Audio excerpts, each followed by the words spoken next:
Sveicināti, mīļie internetā draudzes skatītāji.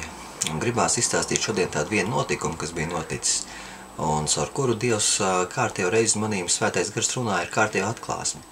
Jo ļoti bieži mūsu dzīvēs notiek notikumi visāds, ar ko Svētais Gars runā uz mums. Un šodien bija tāda lieta, ka mēs nolēmām braukt spēlēt ar mazajiem futbolu. 3 mazie un es. Mēs spēlējām futbolu tādā slēgtā laukumā, viņš ar žogu ir apvilts. Laukums ir apvilts ar žogu, apgrismojums, un tur nekad neviena nav. Un mēs spēlējām tur to futbolu, viņi 3 pret manīm. Un mēs spēlējām to futbolu, un 2 no tiem mazaiņiem īpaši tas futbols tā nepatīk, bet mums 2 patīk. Un mēs tur tagad tā spēlējamies un spēlējamies, jo viņi labāk patīk pie datoriņa sēdēt nekā ārā staigāt futbolu spēlēt. Un situācija notiek tāda, sāk līt lietus vēl paralēli visam tam pasākumam pa virsu. Un lido tā bumba, tas laukums nav tik liels, nu kā īstais lielais laukums futbola. Un es vienkārši sajūtu tādu pamudinājumu no visas spēka iezvelt pa to bumbu. Kas nāk pamudinājums? Es nedomāju, kāpēc man tas nāk pamudinājums, no kurienes viņš man nāk, vai man zvelt pa to bumbu, vai nezvelt. Es vienkārši saņēmu pamudinājumu un nedomājot iezvēl pa to bumbu. Bumba neaizlidoja tā, kā es biju domājis. Bumba aizlidoja pilnīgi nepareizā virzienā. Viņa aizlidoja virs laternu stabiem, pāri tam žogam un izlidoja ārā no laukuma. Un tagad visi skrien pakaļ, visi 3 skrien pakaļ tai bumbai. Un gala rezultātā viņi konstatēja, ka viņi to bumbu nevar atrast. Tad, kad viņi konstatēja, ka šo bumbu viņi nevar atrast, viņi ko dara? Viņi vaino mani. Viņi saka, priekš kam tu to bumbu spēri? Priekš kam tev vajadzēja tik spēcīgi spērt to bumbu? Un sākās ar nelielu zūdīšanās. Tad viens saka, mēs viņu te nekad neatradīsim, ārā ir tumšs. Es saku, nekās vīri. Es saku, pielūdziet Svēto Garu, lai Svētais Gars jums atver acis, lai jūs ieraugiet, kur tā bumba ir.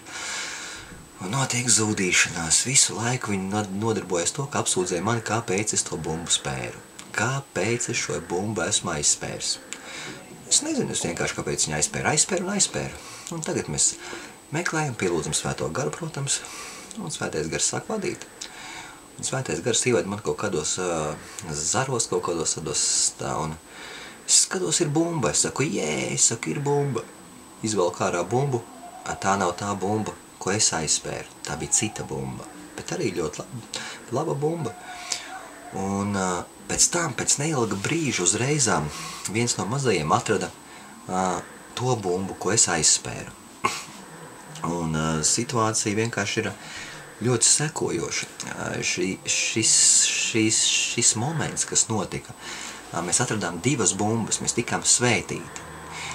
Un es sapratu to, ka ļoti bieži Dievs mūs ieliek varbūt kaut kādās situācijās, kuras mēs neizprotam, un tajās situācijās sākam pukstēt un kurnēt, bet aiz tā visā slēpjās svētība.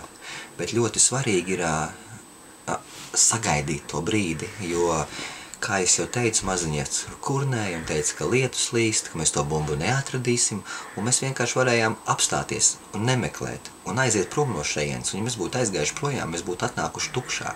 Mums nebūtu ne bumbas, ne mūsējās, ne arī tās. Mēs būtu atnākuši tukšā, bez nekā. Un mums, protams, nebūtu prieks, mēs būtu izlījuši, neapmierināti, bet tikai tāpēc, ka mēs stāvējām līdz galam un meklējām, mēs atradām. Un atradām nevis 1 bumbu, bet 2. Un es saprotu to, ka vienkārši ļoti bieži Dievs mūs ieliek situācijās, kur mums nevajag padoties. Vajag meklēt līdz tam brīdim, kamēr mēs atrodam.